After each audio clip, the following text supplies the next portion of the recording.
Hi everyone. We're here today with our friend Austen, better known by his Instagram handle Horloop. We're at the beautiful Upper House Hotel in Hong Kong on a not so beautiful day. So, thank you for coming out and joining us. Oh no, thank you for having me, Josh. Yeah, my pleasure. For those of you who know Horloop, you'll see from his profile online, massive collector, super into complications, all things watches. The one question I have that I'm sure many people also have: how did you get into watches, and where did it all begin for you? Okay. So it all started in kindergarten. It was literally first day of school, and it was also my teacher's first day on the job. And she was teaching us how to tell time, which is something that she shouldn't have been doing because aggressive for yeah, you. because we were, first day of school, like, we didn't learn the ABCs. We were like, well, what time is it, Right. But for some reason, I got it instantly. And so for the rest of the week, I was just, being little teacher's little helper, like running around class, like focusing on the girl that I had a crush on back then and trying to teach them how to tell time. And after school, the teacher told my mom, like, hey, like your son, like figured out how to tell time. And obviously my mom, being like the tiger mom that she is, was like, why are you teaching them how to tell time at such a young age? Like, like, how qualified are you? All this type of stuff. But regardless, she went out and bought me a Flick Flack watch. Cool. And so literally ever since, I've always had a watch on my wrist. And it's always been, G-Shocks, swatches, and all that type of stuff. Up until I was 15, I started my own company and I started making money. And then eventually, like when I was, I think, 17, I bought my first Hamilton. Okay. So it was like my first like proper like. Which model did you get? The face to face. Okay. It was the first watch that I saw that gave me butterflies, and I was, the feeling. That's what it's all about. Yeah, that's what it's all about, exactly. And I was like, I have to buy this. And at that time, it was literally 70% of my personal wealth. And it was the dumbest financial decision ever, but it has led me to here. So. Do you still have it? Yeah, I do, of course. Great. Yeah, I should have brought it actually. That would have been cool. Yeah. So after the Hamilton, what was your next really serious purchase? How long did it take you to? So after the Hamilton, I actually couldn't afford to buy anything because 70% of my money, right? So it was, I think, a year later, where I bought a Panerai. Okay. And yeah, I went from Hamilton to Panerai to Tag Heuer and back to Panerai. And then I sold all my Panerais. And then I went straight from there to AP. Because, big jump, yeah? Yeah, big jump, because I guess my company was doing okay. And as a milestone, it was actually for my 18th birthday, I bought myself AP. And which HP was it? It was a Blue Dial 15400. Okay. And I bought it on my birthday, and the watch just by chance happened to get into the store on my birthday. So lucky. And so I was like, this is meant to be, and had a great serial number. I still remember it's 8878 or something, something like that. It's Lucky very, number. very auspicious. Excellent. So yeah, I bought that. And did you ever go through the Rolex phase like many people do as well? I did, but it was after AP. Okay. For some reason. It was, like I had a rose gold Day, Daytonas, what's it called? The original Batman. The original Batman subs, pretty much anything that, a Rolex collector would buy that's modern, right? But they just never really got as much wrist time as all the other brands. So I just eventually just stopped wearing them. And fast forwarding more to the present, so we know what your first purchase was. What was the most recent thing that you've acquired? The salmon dial. Okay. So the new release. So beautiful. 75 piece, yeah. The color's ridiculous on it. It's so ridiculous, and it's so white. So you just picked it up yesterday, right? Yeah, I picked it up yesterday, and I haven't been able to take it off my wrist since. And you don't think about how heavy it is, right? Because it's white gold. A lot of people think that it's steel, but it has so much wrist presence, and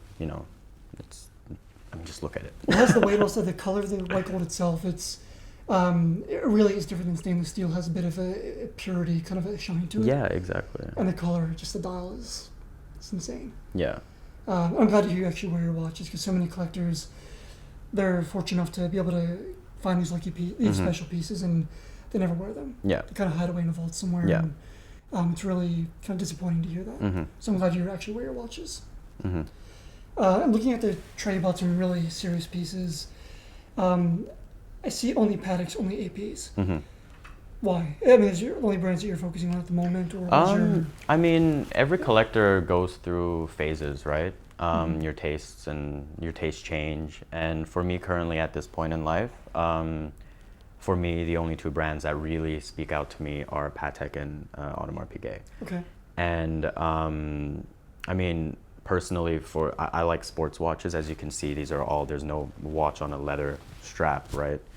So I think the Nautilus and the Royal Oak, I think best exemplify this. And I started buying Nautiluses way before the hype. So people don't think that I'm buying this because of the hype. I bought this, I had like Nautiluses in like 2015, 2016. So yeah, I mean, that's pretty much the only reason. I mean, one of the reasons. The other one is just because these two are still, you know, family owned.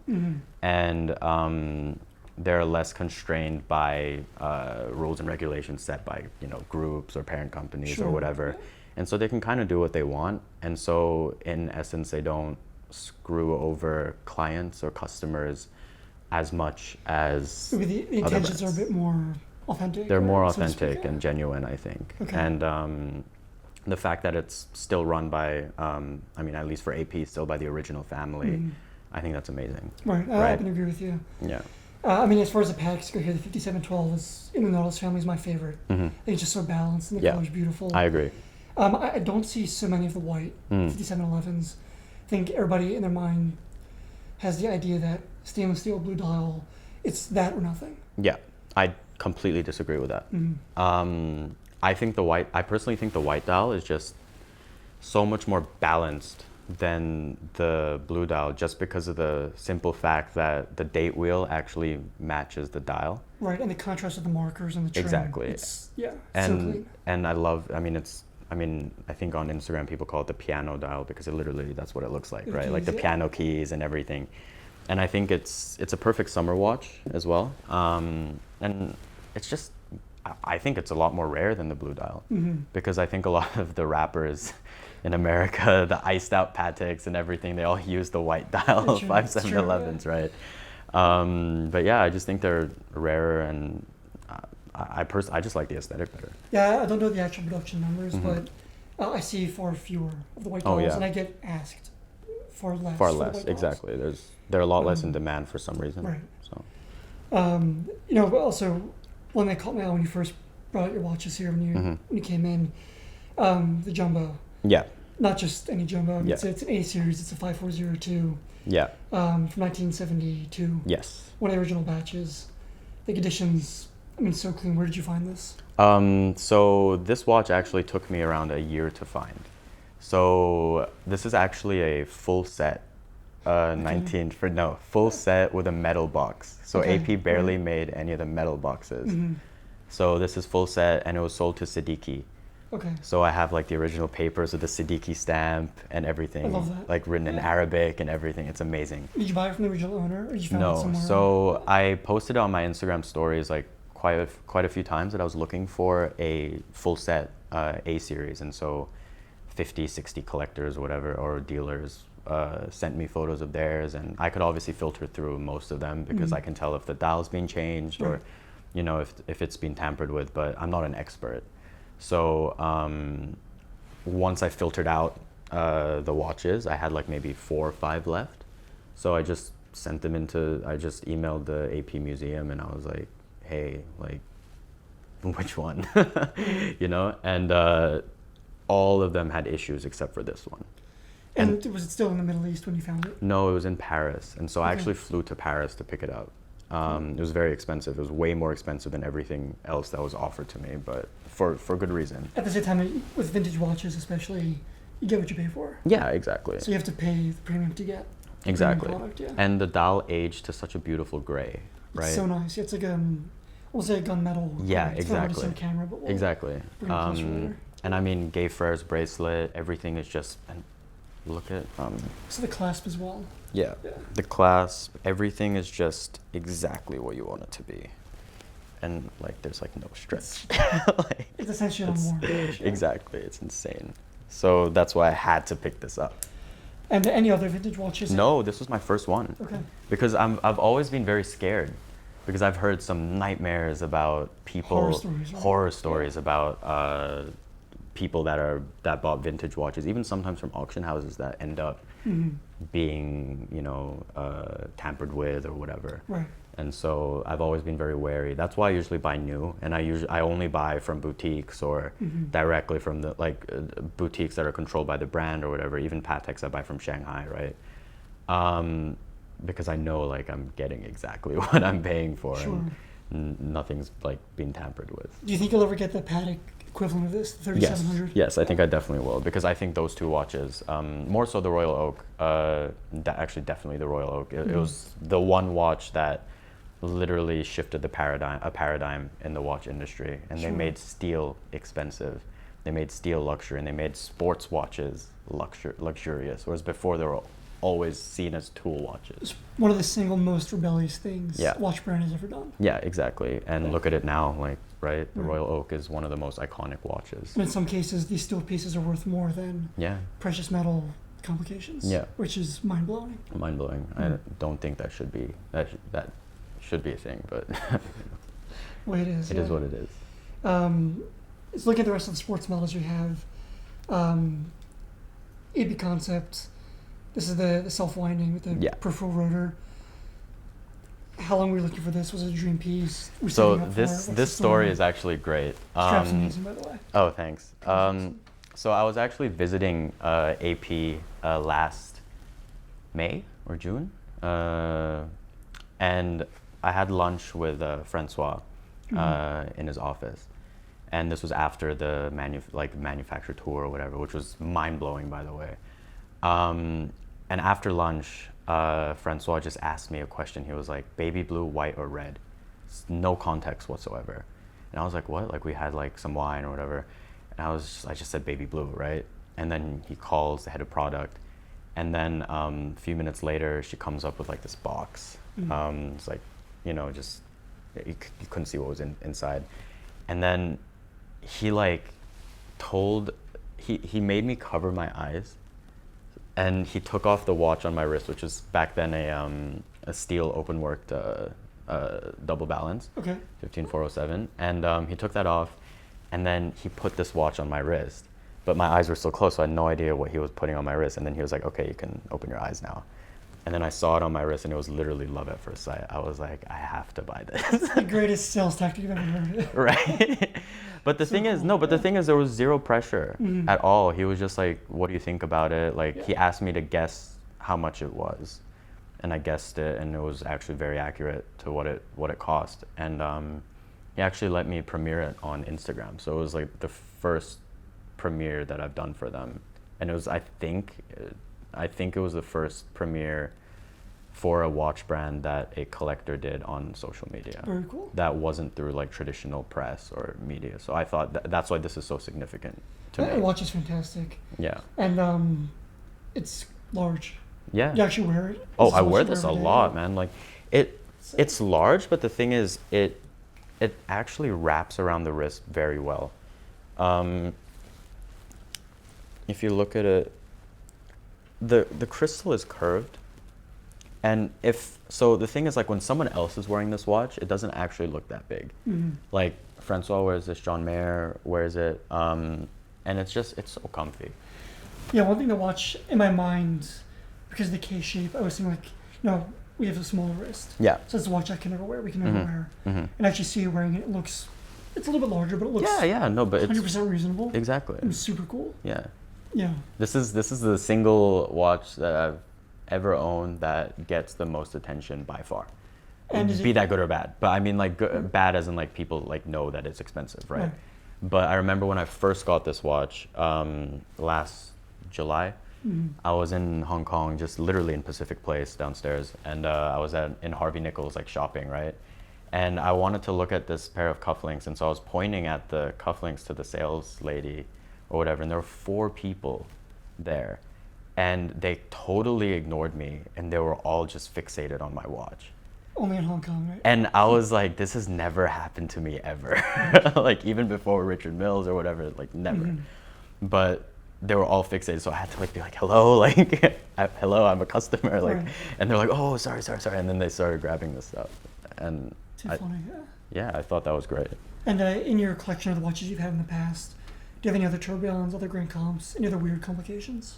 I mean, I did in the past, but right now like, I'm trying to consolidate, and I'm trying to pretty much just have like, I'm trying to narrow everything down to about like 10 watches.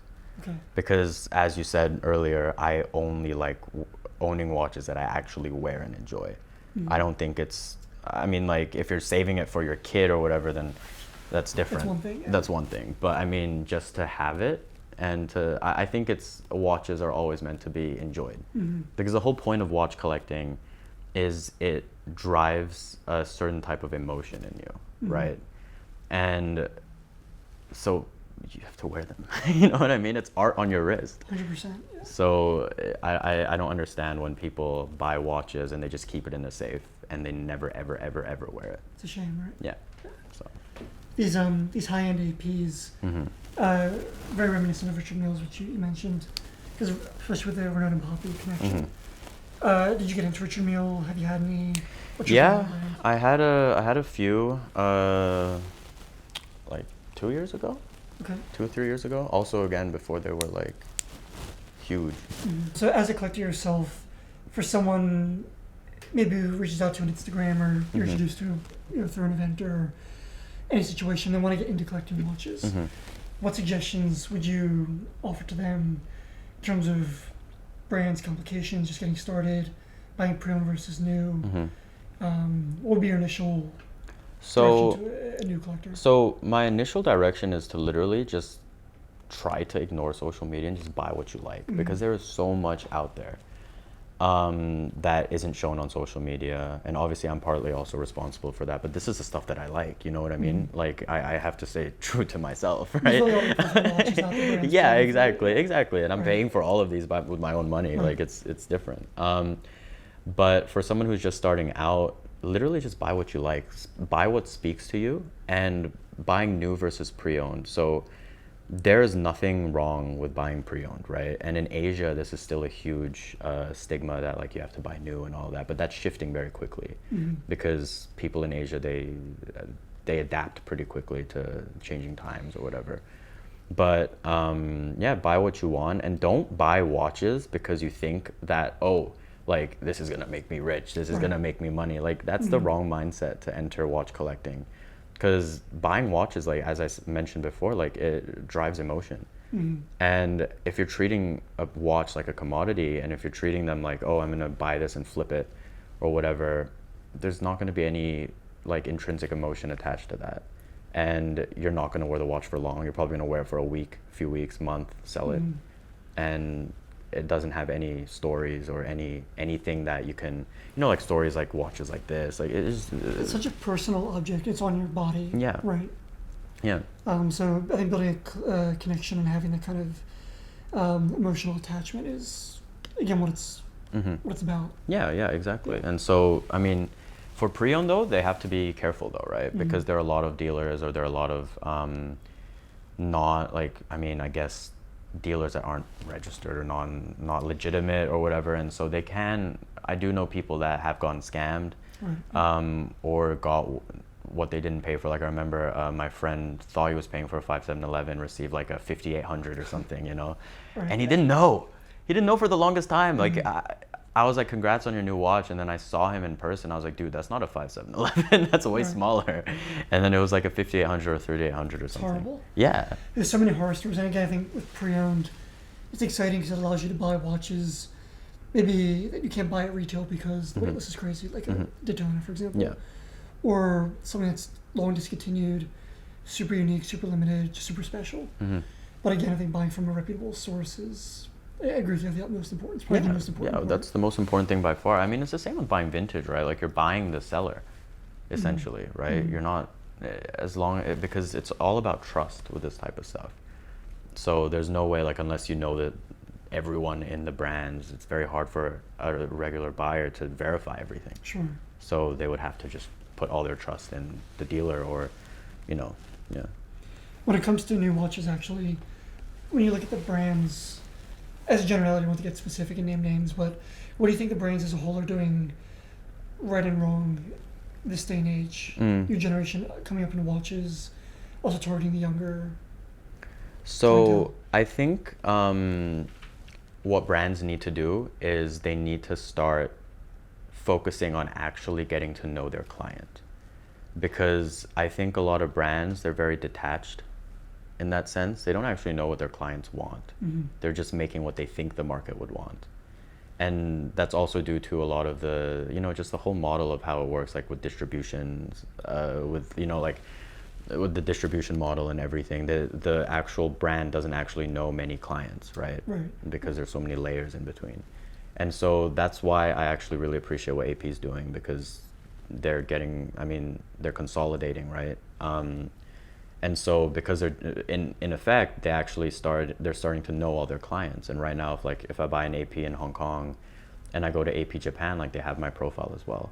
You don't have to rebuild wherever you're at. And it's great in that way. You spend $1 on iTunes and Apple knows everything about you. You're spending $100,000 on a watch and the brand knows nothing about you. Like that doesn't make any sense. And so I would think that brands should follow that route, but it's obviously hard, right? And what brands are doing wrong, I think they are not focusing. They're not really adapting to market changes as quickly as they should. Because as you know, a lot of brands, they were on social media way after social media was a thing, right? And so they really do anything. Yeah, exactly. And the way that they're doing marketing, they have to be smarter, because the younger generation, they're so used to all of this. They're so used to getting bombarded with ads and whatever every single day, that they can filter through everything really quickly. And so if you're trying to sell too hard, or like if your ad doesn't deliver the right message, it's just going to get forgotten.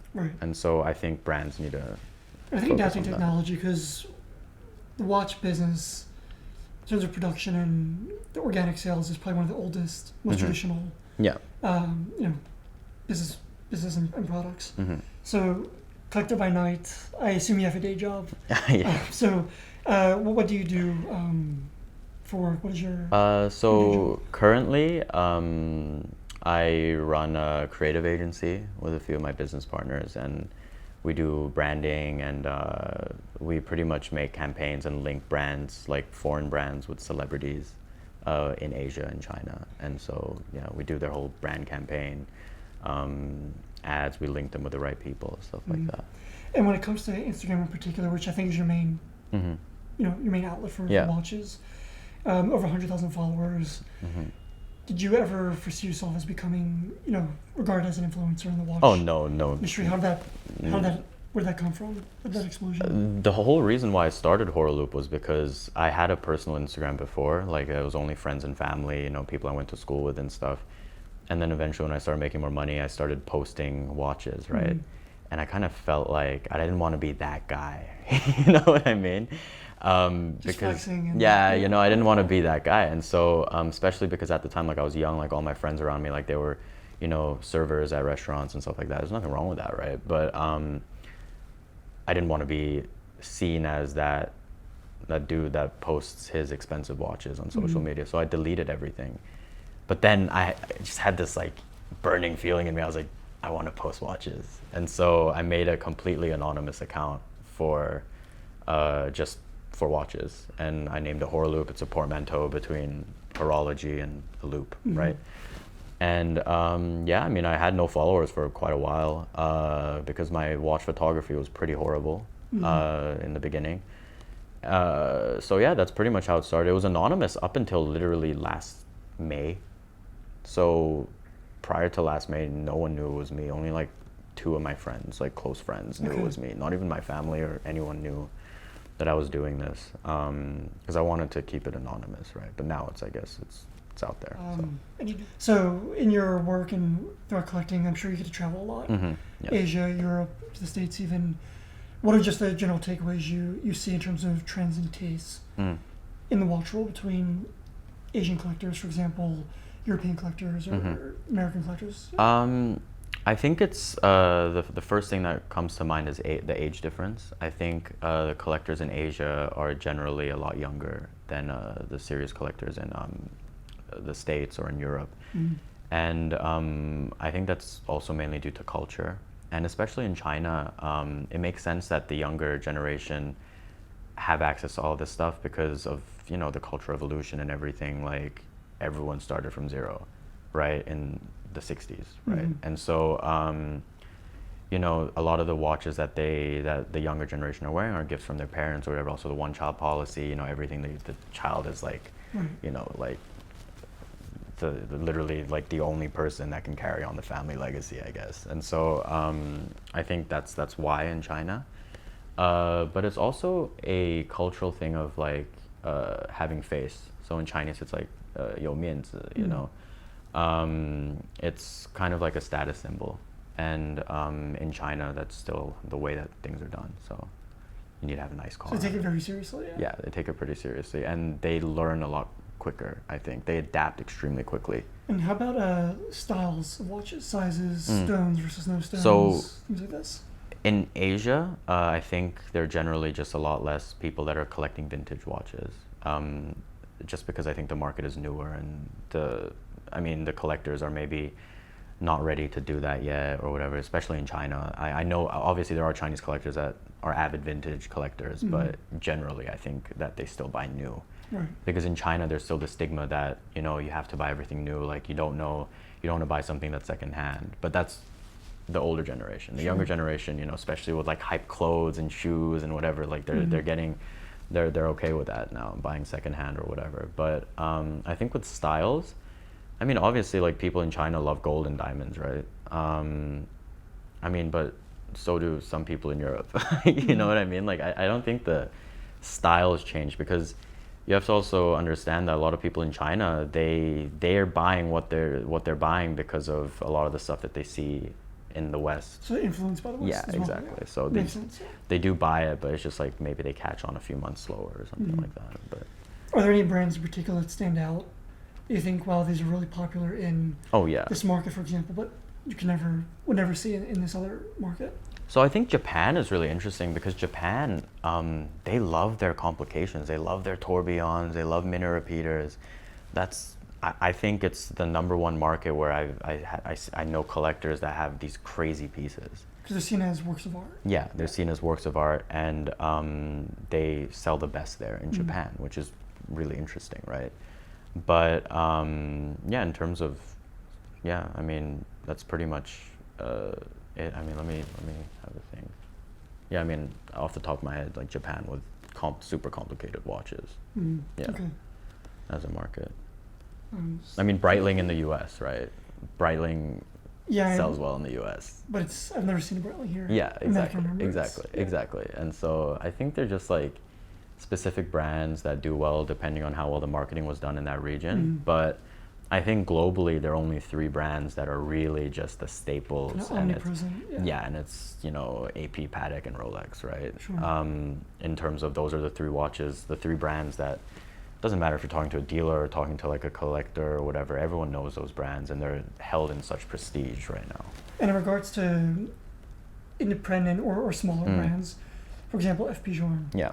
In America, the brand's quite big. Hong Kong, again, it's all EP, Rolex, Patek. But those who know about FP Journe here are super passionate. We can feel that growing, the interest growing in Hong Kong in particular. Yeah. Do you see interest for this brand and other independent brands as well? Oh yeah, I think as long as there's no economic downturn in the future, I think the future is extremely bright for independent brands. And those are the brands that are still constantly innovating, right? And they're trying to make something cool, something that's never been done before. And so they are like the lifeblood, I guess, of like innovation in the watch industry. And it's definitely changing. In China a few years ago, you never see independents anywhere. Now you do our works, Debetunes, Grubels, you see them, FP Journe. Yeah, and so I think, I personally actually don't have an independent yet. But I will soon, hopefully. So. And money's no object. What's the one watch that keeps you up at night? Yeah. I don't know, man. There's so many. I think it would have to be like a choice between like a full like grand complication open worked royal oak on a bracelet. Ridiculous. Yeah, no, like literally the grand complication. So it's a super sonnery with a split second and a perpetual, and it's open worked. Yeah, so it's like it's like the end game type thing, and hopefully like if that does happen, I mean yeah, like that would be my end goal of watch collecting. I think if money wasn't an object, or just a piece unique from a great brand, right? Okay. But those are very hard to do. So. And now, do you have a preference over materials? Because I see steel, white gold, titanium, platinum, and obviously black ceramic, which is killer. It's so cool. Yeah, it is so cool. Which material's your favorite? Do you seek out one over the other? No, I don't think materials really do it for me. I mean, that's not a determining factor when I buy a watch, because I think you always need at least a few steel watches or a steel watch. I like titanium because it's light, and I actually like the gray. It's much duller and it's more gunmetal. Yeah, the right? color's a bit more unique, actually. Yeah, exactly. And I actually never knew that, because I have the 5740 from Patek, and that's also white gold, but that's actually like champagne-y. It has a champagne hue, whereas this is literally like white. When you took this out before I saw the dial, Yeah. because the color on this is really striking, Yeah. white gold. I actually thought it was frosted. Yeah. I thought maybe just a open work that was frosted or something. Yeah. Then I saw the dial and I was like, wow, it's just regular white gold. Yeah, The color exactly. is just super striking when it's the texture. Yeah, it's great. Do you do custom straps or funky things like that? With your Yeah, watches? yeah. I mean, I did before with like my what's it called, the Ultraman's Speedmaster, and what's it called, Daytona, like the Panda Daytona. I did have leather straps done, but then again, like I sweat a lot, dude. Like, I guess it's not so conducive to yeah, exactly. That's why I like metal bands. I don't want to have to worry about, like damaging the leather strap or anything. Whereas with this, it's fine. And plus, it just fits my aesthetic better, I think. Sure. Like, it's The different for bracelets are everyone. cool. Yeah, and no one makes a bracelet like AP, man. Like, Yeah, especially honestly. that take it to another level in Yeah. ceramic. yeah, When like it's polished this and this colors. literally looks like it's precious metal, but it's not. It's ceramic, Right. And no other brand that makes a ceramic watch can do this. And I have to ask, the new white ceramic perpetual, Yeah. you gotta have the other one, right? I mean, hopefully. I mean, whenever it gets here. No, yeah, But I do want to see that watch in person. It's Yeah. so, I can't wait. I haven't Yeah. seen it in person. I feel like this is like the perfect winter watch, and that would be the perfect summer watch, right? Because this is comfortable, yeah. so durable. I wear this like 5 days out of the week, 4 or 5 days out of the week. So I remember I was once in Taipei, like in a club for New Year's Eve, and we were just going crazy. And when they were bringing out the bottles, it was in like one of those like elaborate whatever Sparkles or contraptions. something, yeah. And they smashed the thing so hard into my watch. Like, I heard it, and everyone at our table was like, what was that? And it was my watch, and I freaked out. I was like, what? I just got this like a few weeks ago, And then I saw that there was a huge line like going down the bracelet. And I looked at my watch, and then I just used my finger, and it just rubbed off. And so like it actually took off metal from the thing. You're so lucky. Yeah, and my watch was fine. Like, there's 0 scratches on it. I was like, damn. Like, if this was any other of these, like, they would have been destroyed. Especially the IP. Oh my right? God, yeah. That hurts my heart just thinking about it. And you've been wearing the IP actually. Yeah, I've been wearing it a Thanks, lot, Patrick. dude. I've been wearing that a lot. This is the most balanced watch in terms of weight distribution that I own. Balanced, ultra thin, Yeah. and the dial is super legible as well. Yeah, it's super legible, and I love how they actually got rid of the tapisserie, because there was a lot of controversy over that. But you see how the moon phase, it's not an actual subdial, it just kind of goes into the moon. Okay. Goes into the moon phase. So the tapisserie dial, as you know, it's like cut, yeah. it's like cut, right? There's little squares. So the little squares actually look really weird at the semicircles. Makes sense, yeah. Right? And so because they're kind of cut in weird ways or whatever, so I actually think it looks a lot better on a sand dial. And plus, on a sand dial, it makes the watch look even thinner. Because the tapisserie dial naturally adds depth, right? Right. And so without the tapisserie, it actually looks a lot thinner as well. It's funny as you're holding that, the way it's facing me, the color looks almost greenish. Right? Your It's gum great. being Yeah, kinda green. exactly. Yeah, It changes, and it comes alive. sometimes looks black. It's great. It's awesome. It's actually the first for each of these that I've seen in person. Yeah, Super exciting. yeah. So what's next on your list? Anything on order? A lot. I don't know. White ceramic perpetual, I guess. That's the one I'm most excited about. There's a lot of exciting stuff coming, but I don't want to disclose that. Okay. Save it for the next Next video. video, right? Yeah. Excellent. Very good. As I was saying, so the RD and the salmon dial. Mhm. My first time seeing them in person, we saw all kinds of things. When you were at the AP house Mhm. collecting these, did you see the Code 1159? Mhm. I haven't handled one yet. Mhm. Obviously, mixed reviews online. I'm curious to Mhm. hear your Oh, opinion you on have it. to go check it out. So the Code 1159, obviously at SIHH, no one was talking about any other watch other than the Code, right? But a lot of the haters haven't seen the watch in person. The watch, the case is, in my opinion, I think it's the most complicated case that's currently being What's produced. the lug construction? and Yeah, the lug integration? construction and integration. It's like they pretty much made a royal oak, like octagonal case in the middle, right? And on the top, it's a circle. And so it's like, okay, I don't know how to explain this, but I mean, the lugs are hollowed, and they don't actually, the bottom of the lugs don't actually touch the watch. And so it's actually like, if you actually go to AP House, like I definitely suggest you to go, because you need to see the watch in person. It's actually finished beautifully. And obviously there's a lot of controversy about the dials or whatever. But what I keep on telling people, I'm like, dude, this is a new collection. The most important thing about a new collection is the case shape, Right, and the movement. right? And the movements. Yeah. They came out with a new automatic movement and a new vertical clutch flyback chrono, which is awesome, Right. you know? And also the self-winding tourbillon, right? So they came out with multiple movements. It was 13 watches that they came out with all at once. No brand has ever done that. And yeah, just the dial thing isn't an issue, because the collection is the shape of the case. If you look at the QP version, the dial is beautiful, right? The The Avant Avant Shireen, Shireen. right, yeah. Yeah, that's beautiful. And so I don't think that's an issue that people should be complaining about. And when it comes to the watch releases, Yeah. Basel, SIHH, big changes next year. Yeah. Do you think the joining of the shows is good, bad, just no different in the end? Or? I mean, SIHH and Basel are very different. SIHH is a lot more luxurious and whatever, right? But I think joining together is great for collectors, but probably a nightmare for people working in press or whatever, right? A couple weeks nonstop. Yeah. Yeah. But for collectors, it's good because they get to see everything all in one trip, right? But it is a very long trip as well, if, you know. Well, also, I guess for those who are not present at the show, you're up way from midnight. Yeah. The new releases get Yeah. launched. To see everything Yeah.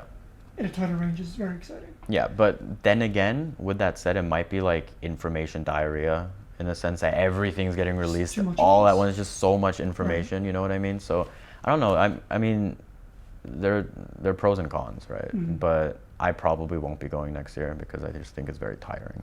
Sure. So, and everything's live on Instagram anyways. You So know. you see it as it You happens, see it as it so- happens. It's not like how it was 20, 30 years ago, where you'd Right. have to wait for the magazine to arrive, and that's when you found out about the new releases. Right now, it's all instantaneous. So, you know, I still get why they exist because of distribution, right? They have to sell to the ADs or whatever. They're buying their stock for the year. So that makes total sense. But for collectors, I don't think it makes sense anymore. They should do more localized launches instead. So So like a road show or a tour. yeah, almost, exactly. Like a tour, like, oh, like the new watches will be here this day or whatever. Or even do like a major cities around the world all at once, launch them, like one That could be in. very cool. Yeah, because then it's cheaper for the brand too, man. Like SIHH in Basel is expensive.